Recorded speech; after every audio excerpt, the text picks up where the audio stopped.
Another day in paradise. We are just enjoying some coffee out on the balcony and taking in the view. Still hasn't gotten old. And in case there was any doubt, I have another Masubi with me. We also wanted to share Daydream Project Pro Tip number 5, and that's the early bird. Like 7 or something like that. I'm pretty sure it's 5. Okay. We'll see. But the early bird gets the worm, especially when it comes to reserving your beach chairs out here. Yeah. All the pools open at 8 a.m., but if you are a larger family and you want to sit together, or if you really care about having shade, maybe for little kids, then you need to get there before 7 o'clock. I would say 7:15, or not before 7, but before 8. 7:15 to 7:30 seems to be pretty safe to get groups of chairs together. We noticed yesterday, getting to the pool around 11, that it was tough to find a place. We ended up finding 2 chairs together on the beach. Didn't have an umbrella, but we don't care as much where we sit. But if that's important to you and you're going to be camped out at one of the pools all day, then make sure you're there early. And that likely means going the evening before to get your pool wristbands and your towels, just to help reserve chairs. They do have these basically pool rules or beach chair rules everywhere posted.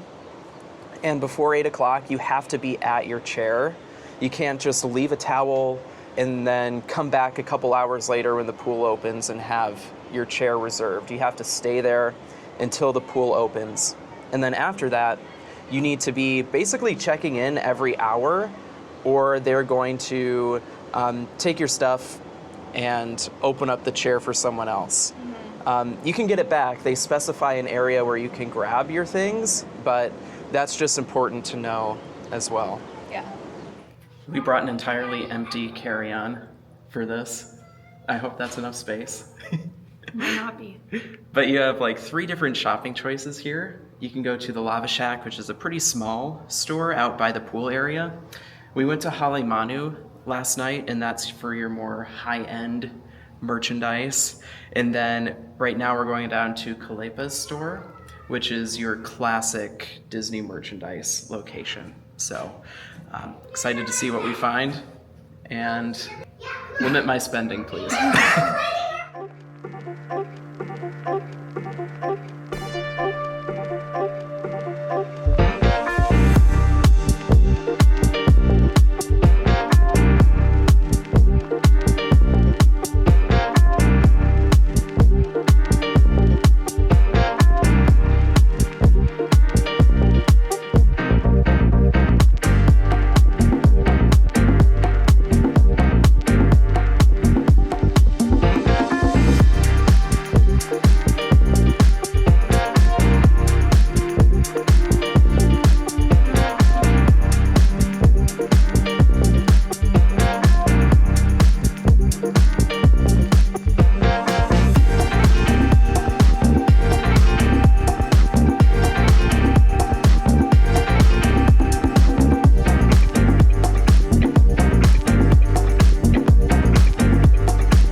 Alrighty, we got to talk through our haul from the store, starting with our Loungefly that's got the Menehune on it. Austin picked this one out. We have a Loungefly collection at home, so we had to get one that was unique to Aulani. It's really cute. It's got the Menehune on the front, and I think this is supposed to represent perhaps the resort itself. And then on the back, it also has an Aulani design too. which I think is really cute. So that's that. I also got some ears. I collect ears as of recently, I suppose. These are actually the Loungefly brand, and so they're a really nice leather material. You've got the plumeria here. And then what I really liked about these is that on the back you also have Mickey and Minnie, and then you get the Aulani Resort as logo as well. We have a magnet collection, so we also had to get a magnet. Many different types Many of different collections. So this one is nice. It's kind of that 3D wood print. And then what I like about this one is it doesn't have that obnoxious bulky magnet in the back, so it'll lay nice and flat on our refrigerator. And then I got this t-shirt. This one is the same design actually that's on the magnet. This was all kind of on a wall that had similar type vibes. So everything was, pastel colored, very tropical. They had some really fun luggage that was also the same theming. Then Austin got, he has a pin collection, so he got his special Aulani pin. And then I also got one yesterday as well. This is actually from the, what do they call that? The Lava Shack. The Lava Shack. So I got this right away. I also have started a very small pin collection, so I got this one because Stitch is my favorite. And then it has the Aulani logo on it too. I know everybody's wondering, did I buy the $300 lamp? He did not. But I did manage to spot in the Christmas ornaments, because I was looking at them for my mom, I found that there is an ornament replica of the lamp. So it's wrapped right now. We're not going to unwrap it because we want to make sure it stays nice and protected, but it is an exact replica of the lamp itself, and it lights up and everything too. So that'll be a really fun addition to our Christmas tree. Thought that was the more economical and easier to transport solution. For sure. We're about to change into our bathing suits to head down to the pool, and I firmly believe that you're never too old for a water slide, so I want to try out the two that they have here. Daydream project tip number 6. Bring a hat, or if you're not going to bring a hat, don't forget your hair tie, and tie your hair up so that you don't have your part showing. I forgot my hair tie yesterday. I left it in our luggage when we were doing the room change, so my hair was just down, which I was thinking would be fine, but my part got super burned, and I burned my scalp. yeah, and Austin burned his scalp. So he's gonna wear a hat today. I didn't bring a hat because I didn't know any better. So I put my hair up now so that my part is not showing. So hopefully that'll prevent any further burning, but we'll see.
Another afternoon of lounging by the pool, sitting out by the beach, getting a little burnt again.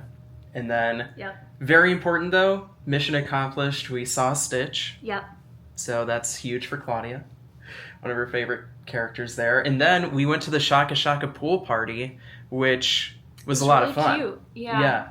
Very, very interactive. So if you have kiddos, they actually have them come up and dance with the characters. Yeah. Lots of dancing for the kids and the youngsters at heart. Yeah. Goofy had some moves. Goofy had some moves, for sure. And also the water slides. I gotta say, there's one tube slide and one body slide. I expected them to be boring, to be honest, but I was wrong. They were both very, very fun. Yeah, both very good. Like, you would be surprised at how long they are, because they don't look like they take up a ton of space, but... Yeah. We have a little bit of time. It's 3:30.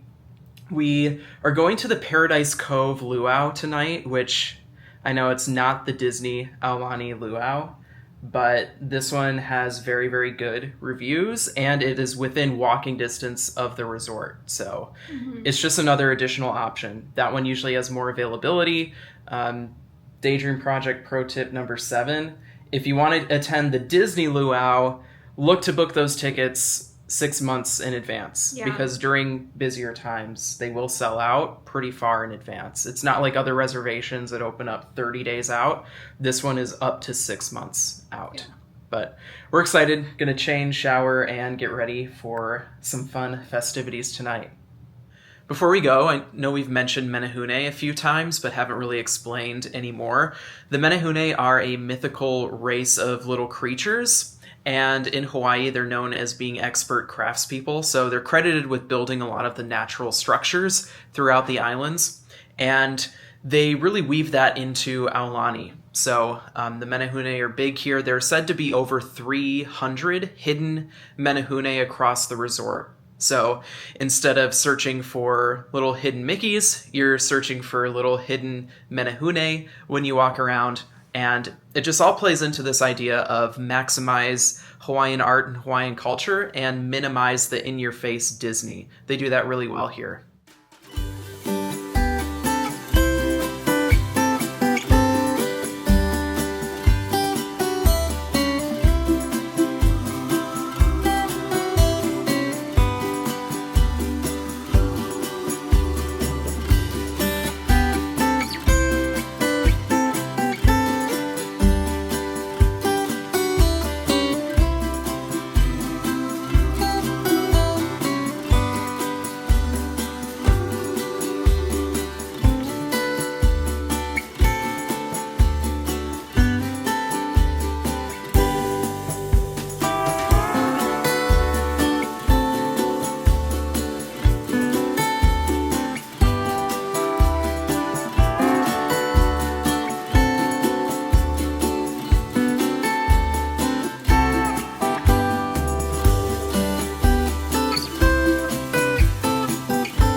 We got back pretty late from the Luau last night, and at Paradise Cove, the Mai Tais are great, but they're a little bit strong. Yeah, it was one of those that when you're drinking it, you're like, oh, everything's fine, and then you stand up and you're like, oh, those were kind of strong. Yeah, so we got back to the room, went to bed, but we're feeling great this morning. What did you think about the Luau experience overall? I enjoyed it.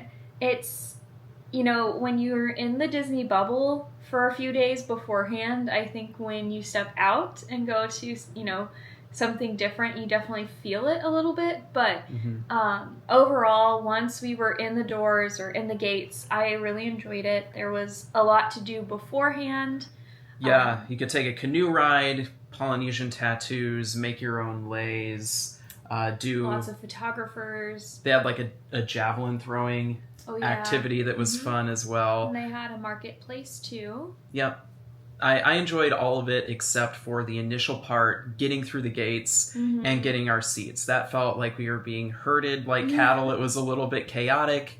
It also seemed like they were running a little bit behind, but we still had plenty of time to do what we wanted to do to get some pictures before the real events in the dinner started, which the food was better, better than I expected. And overall, the main show was phenomenal.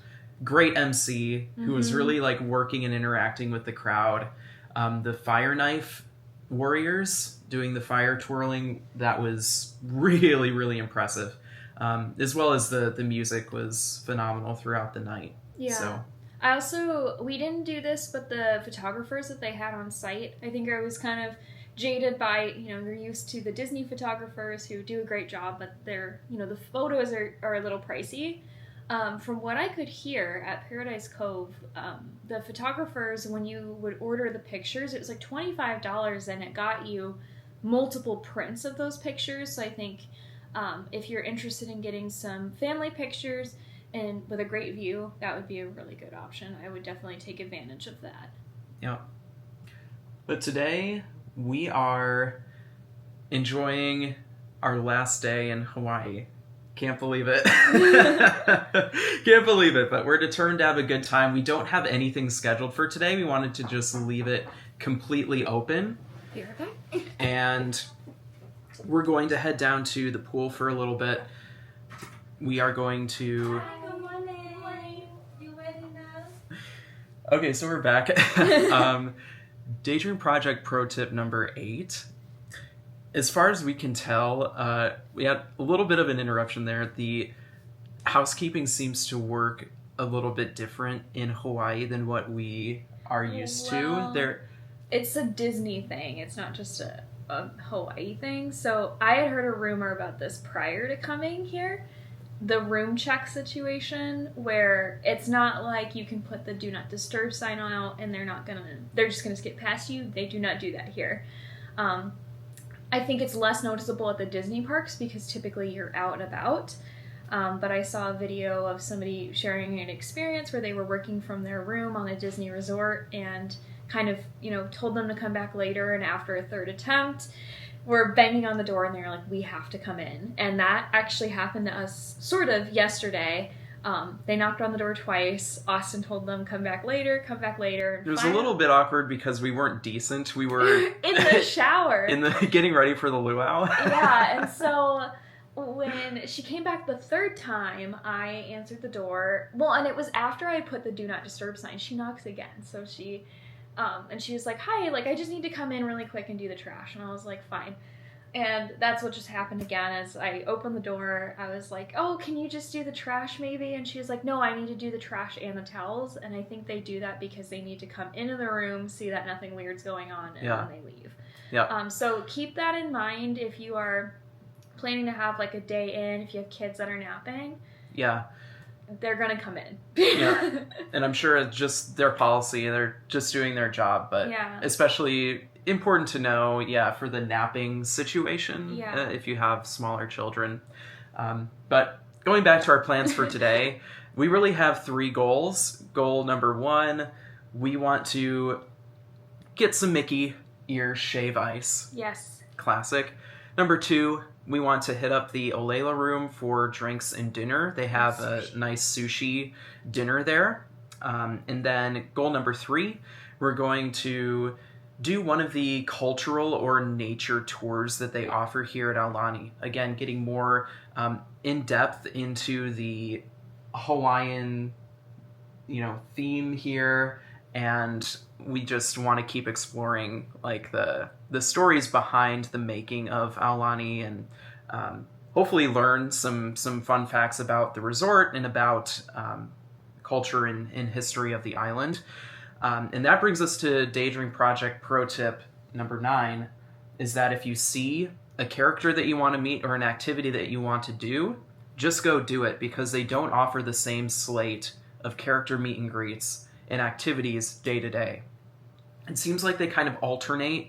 So, for example, if yesterday had been our last day, that would have been sad because they didn't offer any of the nature or art and culture tours yesterday.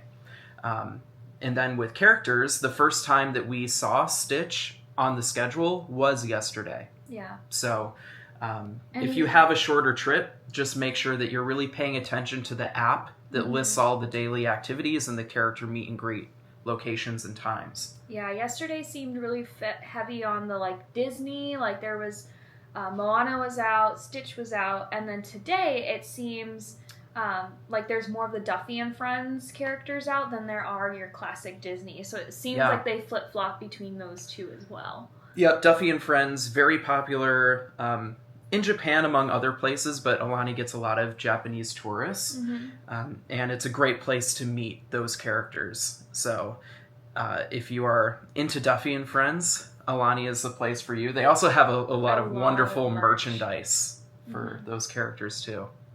But all right, we're going to head down and see if we can snag a couple of beach chairs and maybe enjoy some of the pools in the lazy river for the last time.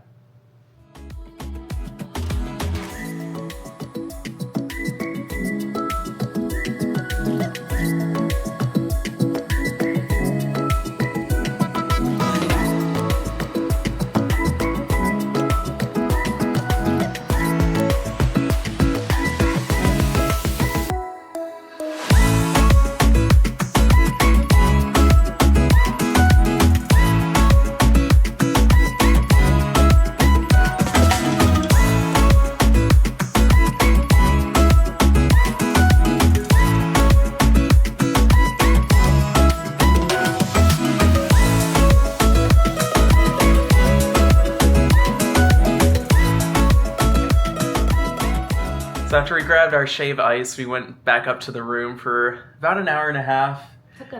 Took a little nap and also needed to get out of the sun.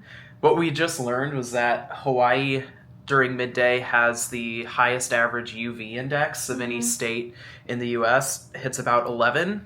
And just for context, Florida gets to about 10, in Texas 9. And what that means is that if you stay out in the sun for even just 11 minutes, you're at a high risk of getting sunburned. So yesterday, I got burnt pretty badly on my shoulders and upper back, and I thought I was being really diligent about sunscreen and staying out of direct sunlight, but even just waiting for 20 to 30 minutes total in line for the water slides, that did it. So we were a little bit more careful today, and it was nice to get a little break, but we changed and we're going to head down to the Aulani Storytellers Present Moana, which is about, I think, a 30-minute retelling of Moana with a lot of interactive elements for the guests.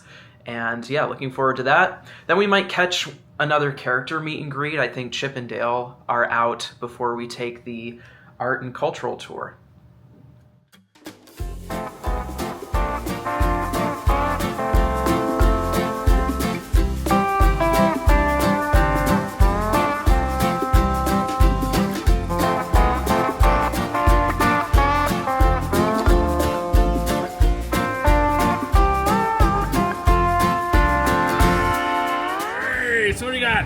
Mountain, ocean, sun, moon, masculine, feminine. All right, here's the weirdest thing I'm going to point out on this tour. It's right outside your doors too. Let's look at the railings over here on the Waianae side. Stay on the Waianae side. So in the railings you see those fan shapes, and the very middle and then at the end you see these chevrons. You see the angles.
Started the night with a hotel in New Oahu drink. It was gin, yuzu, calpico, topped with soda water.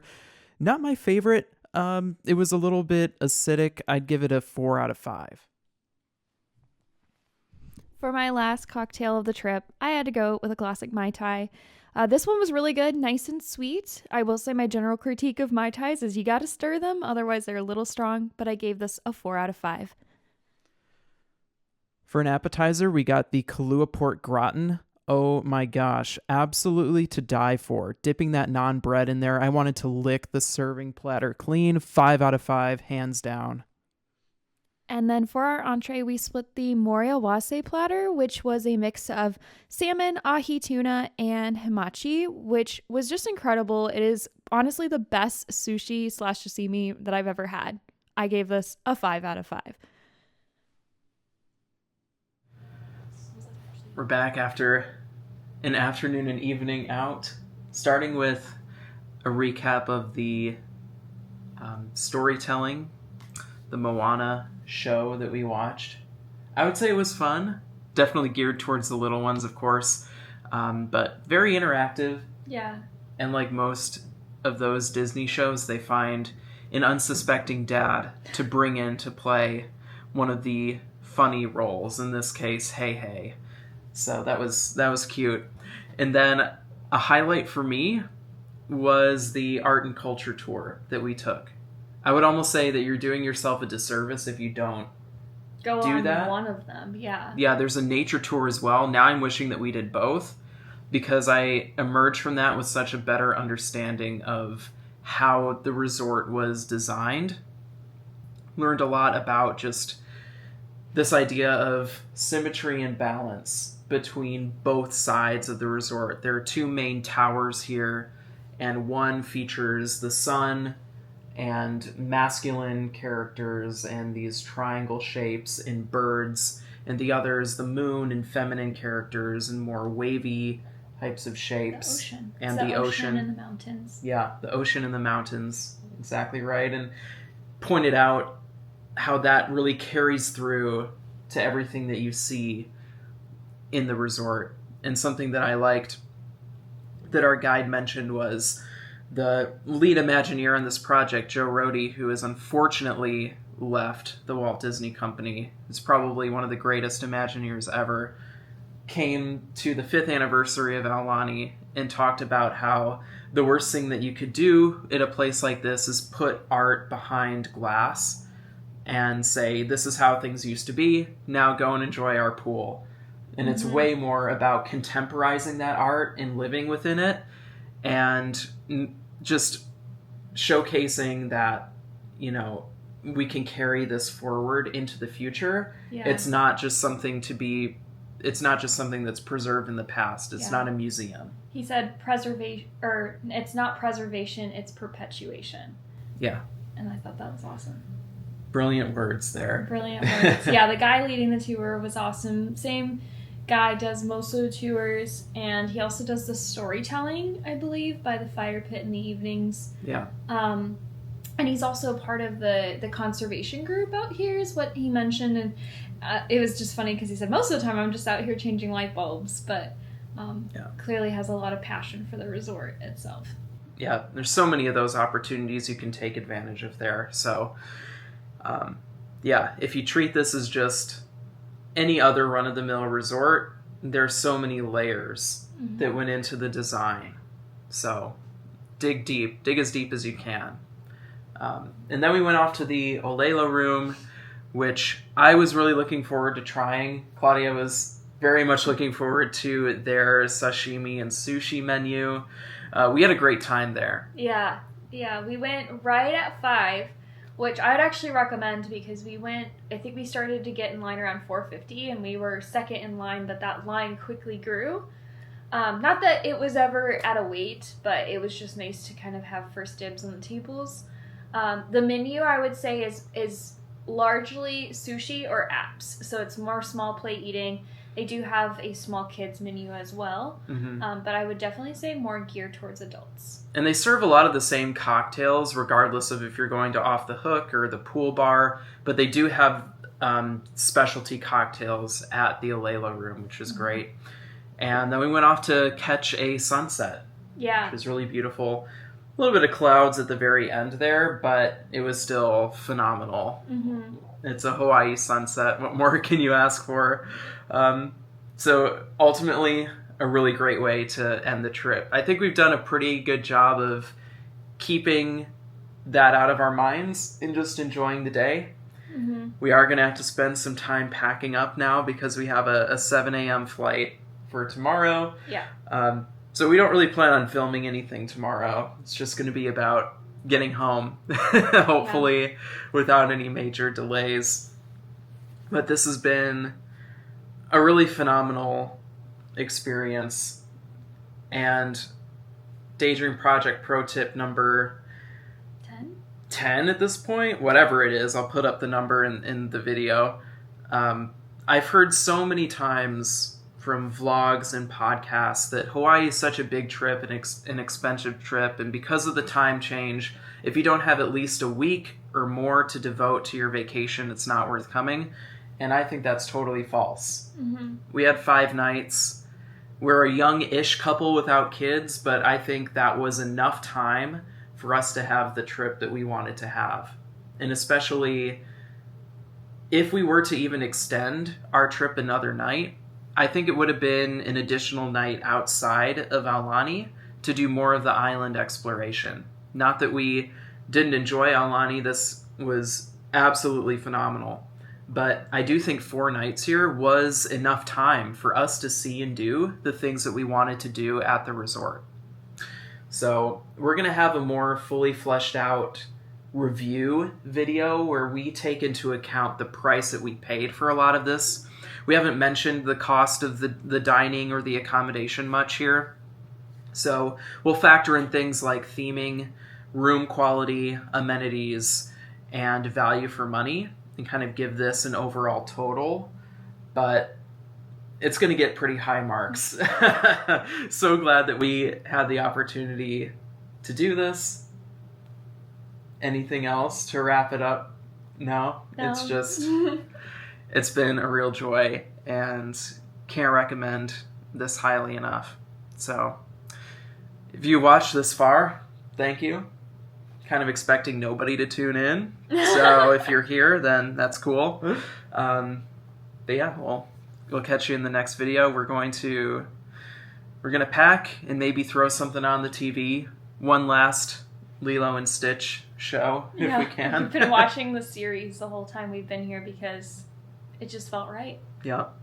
All right. We'll talk to you later.